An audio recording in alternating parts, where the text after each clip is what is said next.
toujours le Congo qui est vendu. Et selon la deuxième information en notre possession, je dis bien, selon la deuxième information en notre possession, il semblerait que Vital Kamerhe fait la cour à la fille de JB Mpiana. Non seulement il s'est arrêté à sa femme, mais fait la cour à la fille de JB Mpiana. Nous sommes en train d'enquêter et cette enquête fait déjà une année. Si aujourd'hui on en parle parce qu'on a des éléments... Sankara de Kunta, Mosaka, tout ce monde-là qui, matin, midi, soir, plongera dans la bêtise, dans l'immoralité absolue, dans des insultes, jusqu'à mettre la nudité de leurs parents, de leur famille et des personnes aux yeux de tous. Vous permettez à ces gens-là, alors quelle sera la discussion d'une personne qui sort de la famille politique place Ouéranson Naza et d'une famille politique place Mosaka Bazali? C'est-à-dire qu'on veut encore détruire... Pour construire un pays, pondre des lois, comment voulez-vous aujourd'hui sortir des gens qui, ou c'est pas leur métier, comme on dit peut-être, chance leur au bah oui, notre frère, plutôt le moins chance faisons bon mérité. Que chance leur au bleu, donc on voit quelqu'un qui était peut-être Nazamba, comme là on dit, non, tout ça, on va arrêter ça. On veut ramener les gens qu'il faut à la place qu'il faut. Merci. Compatriotes africains, bonjour. N'est indifférent par rapport à la situation qui se passe aujourd'hui en Afrique et particulièrement en République démocratique du Congo. Frantz Fanon disait que l'Afrique a la forme d'un revolver dont la cachette se trouve en République démocratique du Congo. Et cette situation politique ne nous laisse pas insensibles par rapport à cette situation qui se passe dans ces pays. Notre position, comme on le sait, on l'a toujours dit et on ne cessera de le répéter, que ça c'est une vaste opération de distraction, à travers laquelle l'Occident et notamment les autorités de Kinshasa viennent de sortir une piqûre contenant une anesthésie générale. Je pense que c'est cette anesthésie générale qui fait que tout le monde a perdu le bon sens de la réflexion et le bon sens du raisonnement. Sur ce, nous avions dit clairement, pour nous, que dans ces pays, il faudrait une vraie révolution. Une révolution qui, de faute en comble, permettra un changement profond.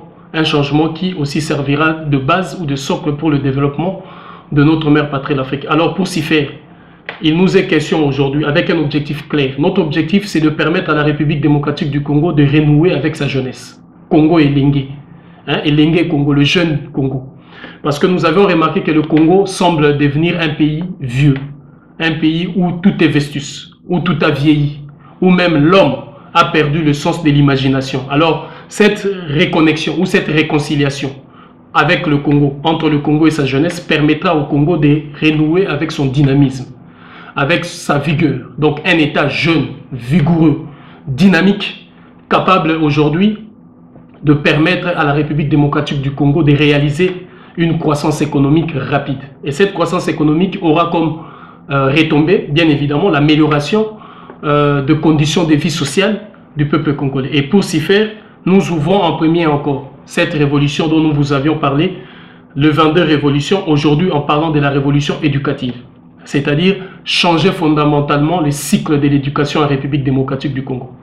Nous n'avions pas encore commencé, mais nous avions établi, si vous voulez, les prémices qui constituent les bases de ce qu'adviendra le système éducatif du Congo et de notre mère patrie l'Afrique. Donc, dans ces liens 3W dans le site unité-dignité-courage.net, marron-unité-dignité-courage.net, notamment sur la page Banambumba, où nous parlons de ces enfants d'avenir, de ces enfants qui vont assumer les responsabilités. Pourquoi nous voulons former ces enfants? Nous voulons former ces enfants pour que demain, il n'y ait personne qui vienne, qui se réveille un bon matin sans avoir accompli son devoir pour son pays, sans avoir accompli l'ensemble de ses devoirs et qui revendique déjà ses droits. Pour que demain, il n'y ait pas de ceux qui viendront déstabiliser la République démocratique du Congo et l'Afrique par les voies des rébellions ou armées. Pour que demain, il n'y ait pas de ceux qui viendront lamentablement détruire toutes les structures et piller les richesses de ces pays. Alors il faut former ces enfants. Il faut former ces enfants pour que ces enfants puissent être les gardiens de la terre, les défenseurs de valeurs culturelles et humaines les plus intransigeantes de notre mère patrie l'Afrique. Alors, sur ce, nous permettons à vous, parents, de pouvoir s'impliquer dans ces mécanismes, dans cette révolution éducative avec ces nouveaux cycles de l'éducation pour former ces enfants. Pour former ces enfants, pour que demain, ces enfants puissent être des dirigeants de demain. Des dirigeants qui auront compris le sens même de la responsabilité. Ces enfants, ça doit commencer tôt pour que dans 20 ans, dans 10 ans, dans 15 ans, nous ne soyons pas encore en train de pleurnicher, vu la situation combien chaotique de l'homme et de la femme aujourd'hui subordonnée. Parlons de ça, nous ne pouvons aussi rester indifférents par rapport à l'actualité, comme je le disais, qui aujourd'hui, au bout de toutes les lèvres, au sein de la République démocratique du Congo.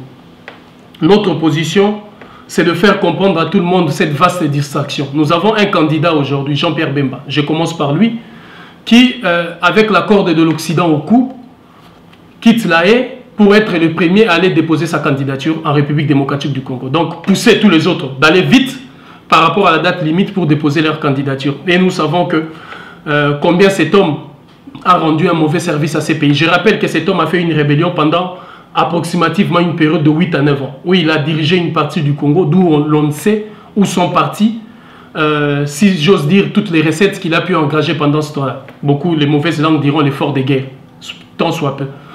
Nous n'avions pas compris, parce que jusque-là, il a été jugé par rapport à ce qui s'est passé en Centrafrique, un pays voisin, mais aussi par instigation de la Belgique.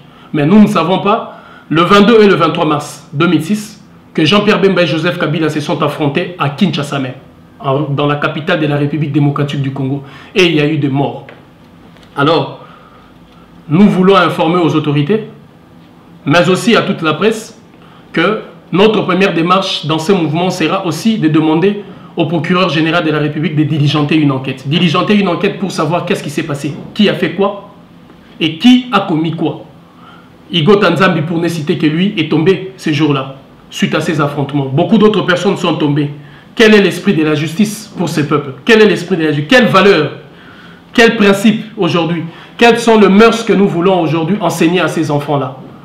Qu'est-ce qu'il faut faire et qui faut-il être pour devenir, prétendre demain à diriger ces pays? Alors ce sont des questions sur lesquelles qui va constituer notre démarche pendant toute cette période électorale, d'autant plus que nous n'avions pas pris l'engagement de participer à cette vaste opération de distraction avec cette piqûre immense, contenant l'anesthésie générale qui a aujourd'hui paralysé tout le monde, voulu par la Belgique, voulu par les États-Unis et la France. Quant à cette communauté internationale, pour nous, elle doit se taire. La France doit s'occuper des problèmes des viols des enfants qu'il y a ici, dans ces systèmes éducatifs, au lieu d'aller s'occuper des problèmes du Congo. Les États-Unis d'Amérique doivent s'occuper des problèmes de tous ces Noirs-là qui sont assassinés d'ici et là par sa police meurtrière, au lieu de s'occuper des problèmes de la République démocratique du Congo. Donc, la communauté internationale doit se taire. Nous avons une démarche voulue par nous-mêmes, par la détermination des fils et filles de notre mère patrie l'Afrique pour accomplir cette révolution. Alors aujourd'hui, parlant de tous ces candidats, on a une personne aujourd'hui qui m'étonne. Cette personne qui se nomme Vital Kamerhe. Alors cette personne s'est permis aussi le luxe d'aller déposer sa candidature à la magistrature suprême. Alors, comme c'est là dans notre démarche, dans ces mouvements, nous avons plus une spécialité, celle d'enquêter. Nous allons enquêter nous-mêmes. Donc nous vous faisons simplement part de la démarche que nous allons enquêter sur ce qu'est Vital Kamerhe et qu'est-ce que Vital Kamerhe fait exactement ici en France. Vous voyez entre mes mains, j'ai un certificat d'acte de naissance. Ce certificat d'acte de naissance, il est bien spécifié. Ce certificat d'acte de naissance, c'est l'an 2012, le 29e jour du mois de décembre, devant nous, Papa s'est présenté, a comparu M. Chitou Kampiana, donc J.B. Mpiana, connu sous le nom de Jean Bedel, Papa Chéri, J.B. Mpiana, et Amida Chatur, qui sont venus notamment pour avoir cet acte. En fait, cet acte appartient à leur fille aînée, Daïda Mpiana. Bon. Jusque-là, je n'ai pas eu à diffuser ces choses parce que par respect d'abord pour la personne, l'artiste et le musicien, mais aussi par respect de sa famille et de sa vie privée. Mais d'autant plus que Vital Kamerhe a cherché et prétend à vouloir diriger le Congo, ce qui n'est pas mauvais, ce qui est une aspiration que l'on peut tout simplement applaudir. Nous devons comprendre qui est cette personne. Alors, nous avons pu, à travers notre enquête, nous avons pu rassembler certains documents. Et là, je vous montre l'acte de naissance qui est là. Et parmi ces documents, voilà ce qui nous a tiqué. Je vous parle ici d'une entreprise qui a été mise en place par notamment Vital Kamerhe, qui prétend diriger le Congo, mais qui est en train de mettre en place des entreprises Fartis, des entreprises qui sont là, justement, qui ont été créées pour pouvoir blanchir de l'argent et faire je ne sais quel mécanisme. Alors, il a mis en place une entreprise CNL, cette entreprise-là qui est chargée, si vous voulez, de lavage, du nettoyage, j'utilise les mots, du nettoyage industriel et du nettoyage des immeubles et des bâtiments. Alors, cette personne qui est gérant ou gestionnaire de cette entreprise s'appelle Demol El Chamahe. Ouais, non, Demol El Chama.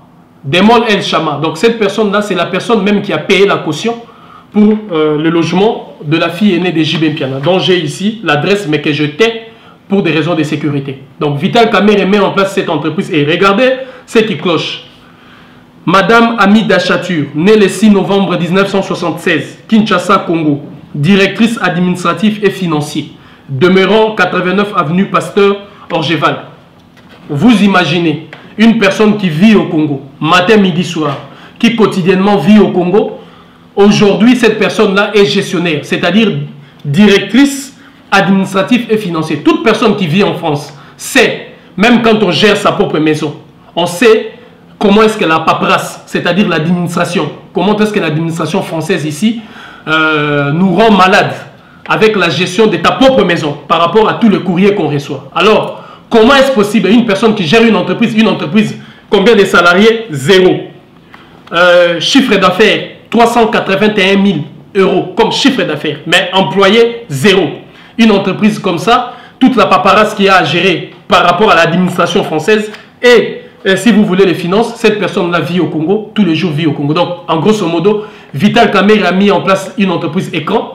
Cette entreprise-là qui lui sert à faire ses combines ici en Europe. Donc, j'ai tous les documents qu'il faut et nous allons mettre à disposition de la justice congolaise ces documents pour diligenter une enquête et savoir qu'est-ce que Vital Kamerhe fait avec le nom de JB Mpiana, parce qu'il y a beaucoup des entreprises ici qui sont ici et beaucoup de personnes qui ont été désignées avec leur nom, d'où on fait des transactions, des billets, des monnaies et des choses comme ça. Et lui, il a utilisé justement pour payer la caution de près de 13 000 euros pour le logement de la fille aînée de JB Mpiana et qui est malencontreusement utilisé dans cette affaire. Donc, j'ai fait beaucoup de choses par respect pour cette famille et je voudrais après savoir qu'est-ce qui va en être pour que nous puissions continuer notre enquête et que les intéressés puissent nous dire que ce n'est pas ça la démarche. Donc, quelqu'un qui veut prétendre dans la direction du Congo nomme une directrice administrative et financière qui ne vit jamais en France, qui ne participe même pas à la gestion de cette entreprise, qui vit au Congo et qui font des blanchiments d'argent avec des sommes astronomiques de 300 000 euros comme chiffre d'affaires.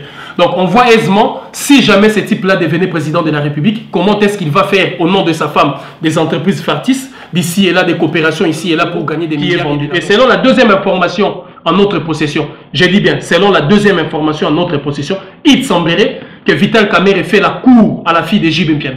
Non seulement il s'est arrêté à sa femme, mais fait la cour à la fille de JB Mpiana. Nous sommes en train d'enquêter et cette enquête fait déjà une année. Si aujourd'hui on en parle parce qu'on a des éléments probants, au monsieur et à l'intéressé de la famille Chituka de comprendre que son nom est en train d'être traîné dans la boue. Et s'il n'est pas complice de cette affaire-là, avec le gérant Demol El Chama, je ne sais pas s'il y a un Congolais Demol El Chama, parce qu'ici on nous dit Demol El Chama, né le 8 août 1975 à Kinshasa. Demol El Chama, né en 1975 à Kinshasa. Donc il y a des Congolais qui s'appellent Demol El Chama.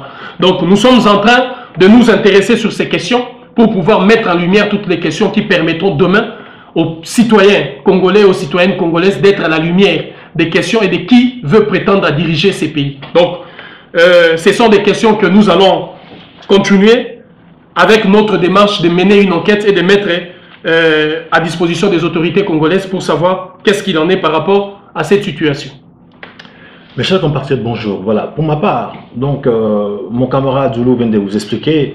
J'étais au Congo pendant des années, donc j'ai vu quand ça a commencé.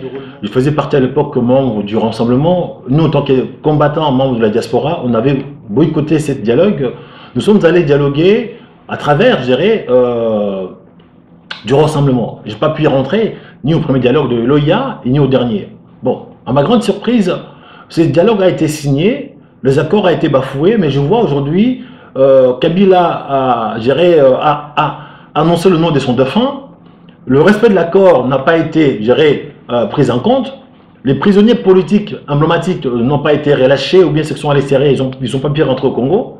Mais je vois aujourd'hui tous nos opposants, entre parenthèses, les grands opposants qui nous mettent un peu, qui nous font l'ombre, courir, aller déposer leur candidature et en même temps, ignorant qu'aujourd'hui, l'accord dont tout le monde a signé n'a pas été respecté. Et puis aujourd'hui, j'ai vu des gens sortir des montants de 5 000 $ posés pour candidatures diverses. Alors pourquoi pas peut-être d'abord se concerter, comme l'un avait dit avant de partir d'ici, Jean-Pierre même avait dit, d'abord nous allons se concerter pour avoir je dirais, une candidature unique. Mais il n'y a pas eu concertation de tous ces opposants. Mais j'ai vu chacun un parti déposer sa candidature à payer, bien sûr, $100, 100. Ça veut dire qu'aujourd'hui, tous ces opposants, ils ont l'argent à dépenser, à jeter dans la poubelle. Alors le peuple congolais en souffre. Pourquoi pas d'abord vous-même, les opposants en question, se réunir, choisir un seul candidat, et puis peut-être pour aller déposer cette candidature de façon que cet argent soit un peu, je dirais, préservé. Ça, c'est un. Deuxièmement, aujourd'hui, quand on parle de la machine à voter, c'est une machine aujourd'hui qui est destinée, même si tous les opposants se mettent ensemble, ou même Mosséon qui devient candidat, on ne pourrait jamais battre, je dirais, la majorité, le pouvoir avec ces machines-là. Mais malheureusement, aujourd'hui, la machine à voter, on n'en parle pas. Tous les opposants qui se respectent aujourd'hui, ils sont prêts, ils pensent qu'ils pourraient aller gagner les élections avec ces machines à voter. Donc je vous dis clairement aujourd'hui que nos opposants actuels, ou inconsciemment, ils accompagnent le pouvoir en place, ou ils sont conscients, en même temps divisés pour régner. Kabila, il a joué vraiment, je dirais, comme un samouraï avec son sabre. Il devient, pour ma part, un Manitou. Il a bien réfléchi, il n'a pas mis son nom, il met un dauphin, mais un dauphin qui n'a peut-être rien à voir avec lui, mais en même temps qui est médecin. Aujourd'hui, Kabila, il n'est plus aux affaires, mais il contrôle les institutions. L'armée, la sécurité intérieure, il est entre ces hommes à lui. Donc, malheureusement, le Congo, si on veut parler réellement de l'occupation, quand je parle de l'occupation, je ne cite pas de noms un peu différents, mais est toujours sous la main des Kabila. Donc, aujourd'hui, aller aux élections de ce sens-là, pour ma part, ou c'est du pain perdu, ou réellement pour accompagner Kabila. Donc, moi, je m'adresse aujourd'hui à la jeunesse congolaise, parce que c'est vous qui sont vraiment les relais. J'étais à Kinshasa pendant 2 ans. J'ai vu comment le peuple congolais en souffre. Les gens qui se lèvent le matin, il n'y a pas du pain, il n'y a pas du lait, il n'y a pas des hôpitaux. Donc, pourquoi continuer à souffler, ou bien au pire des cas, à pousser encore vos soi-disant opposants dans ce sens-là? Est-ce que ces élections, réellement, ça va porter la paix au Congo? Est-ce que ces élections, aujourd'hui, ça va porter l'émergence au Congo ou la pacification? Donc, vraiment, il faut qu'on pose de bonnes questions. Qui on doit mener à la tête de ce pays-là? Donc, nous avons un devoir, donc MJC, MIDC, de voir de quelle façon ramener une nouvelle classe politique avec des jeunes gens qui ont suivi réellement une formation, qui ont l'idéologie de Kibumutu. Donc aujourd'hui, il faut que le Congolais parle vraiment pour le Congo. Qui nous sommes? Donc, comme on dit le Bacon, parlons du fond des Kibumutu de Congolais pour que nous puissions se dire, voilà, le Congo c'est notre pays, comment c'est un pays riche, nous avons hérité de nos grands-parents, mais nous restons pauvres. Donc ce sont des questions essentielles aujourd'hui, comment diriger le pays, comment amener de nouvelles gens à la tête du pays. Donc pour ma part, MJC n'est pas candidat, je dirais, plutôt, il ne se peut pas présenter pour les élections présidentielles avec tous ces machines à voter. On n'a pas aligné nos députés, tout simplement pour ne pas accompagner le système Kabila. Nous avons un devoir de les empêcher à commettre des bavures. Donc, on a commencé un travail d'éveil patriotique. Vous allez nous voir bientôt au Congo pour enseigner les jeunes gens de quelle façon combattre tous ces mascarades. Donc, mes chers amis, pour nous, ces élections sont une vaste opération, si vous voulez, d'endormissement, de divagation et, si vous voulez, de corruption.